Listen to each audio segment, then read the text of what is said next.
हाय। हमने देखा कि किस तरह से इजराइल ने गाजा को पूरी तरह से बर्बाद किया, हिजबुल्लाह को उसकी औकात दिखाई, ईरान और रशिया को ये बताया कि तुम्हारा पकड़ इस रीजन में कम हो रहा है। जब असद की गवर्नमेंट गिरी तो पूरी तरह से सीरिया के मिलिट्री इंफ्रास्ट्रक्चर को बर्बाद किया इजराइल के डिफेंस फोर्सेस ने। But what next? इजराइल आगे और क्या करना चाहता है? असल में इजराइल का नज़र है सदर्न सीरियन रीजन में। वो चाहता है कि और ज़्यादा रीजन को वो कैप्चर करे। पहले ही 1967 में गोलान हाइट को सीरिया से इजराइल ने कैप्चर करके रखा हुआ है। ऑफ कोर्स इन 1973 सीरिया ने इस रीजन को वापस पाने की कोशिश की थी, बट वही हुआ जो हमेशा होता है, और लैंड उसने खो दिया उस फाइट में। जिसके बाद इन 1974 एक सीज फायर एग्रीमेंट होता है।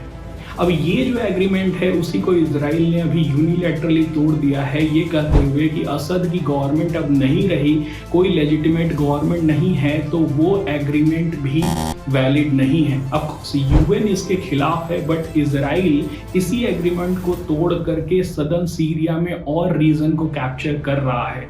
मोस्टली वो 3 रीजन जहां पर द्रूज कम्युनिटी रहती है। ये रीजन है क्वेंत्रा, स्वेदा और दारा। ये रीजन में द्रूज कम्युनिटी रहती है। कुछ फ्रैक्शन थे द्रूज कम्युनिटी को जिसने पहले कहा था कि उन्हें इजराइल की मदद चाहिए, बट अभी रिसेंटली उन लोगों ने मीटिंग करके ये कहा कि उन्हें सीरिया के अंदर ही रहना है और वो इजराइल ऑक्यूपेशन के खिलाफ हैं। बट फिर भी हमें पता है कि इजराइल ऐसा क्यों कर रहा है। इजराइल नहीं चाहता है कि ये जो सदर्न सीरिया का रीजन है वो सदर्न लेबनान का रीजन जैसा बन जाए और हिजबुल्लाह इस रीजन को यूज करे to fight against Israel, because this is a strategic stronghold. ये थोड़े से हाइट वाला रीजन है जहां से पहले भी सीरियन इजराइल के विलेजेस पर अटैक करते थे। अभी जो नया गवर्नमेंट है अहमद अल शरार की, वो क्या कर रही है, डिप्लोमेटिक चैनल्स का यूज कर रही है ताकि इन सारे प्रॉब्लम को सॉल्व किया जाए।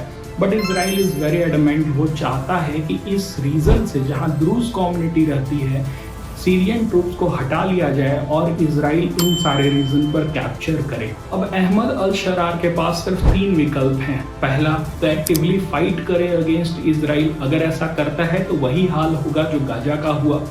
दूसरा, वो पैसिवली इसे देखते रहे। अगर ऐसा करेगा तो अपनी लेजिटिमेसी ओवर द सीरिया वो खो देगा।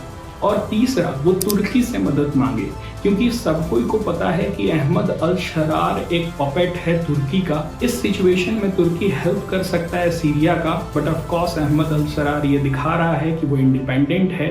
बट जब तुर्की डायरेक्टली कन्फ्रंट करेगा इजराइल को, वो देखना बड़ा इंटरेस्टिंग होगा कि वेस्ट एशिया की पॉलिटिक्स फिर कैसे मूव कर रही है। अभी आपको ये न्यू डेवलपमेंट ऑफ कोर्स समझ में आए होंगे। धीरे धीरे इनमें परतें खुलेंगी कि किस तरह से इजराइल सीरिया के अंदर तक जा रहा है।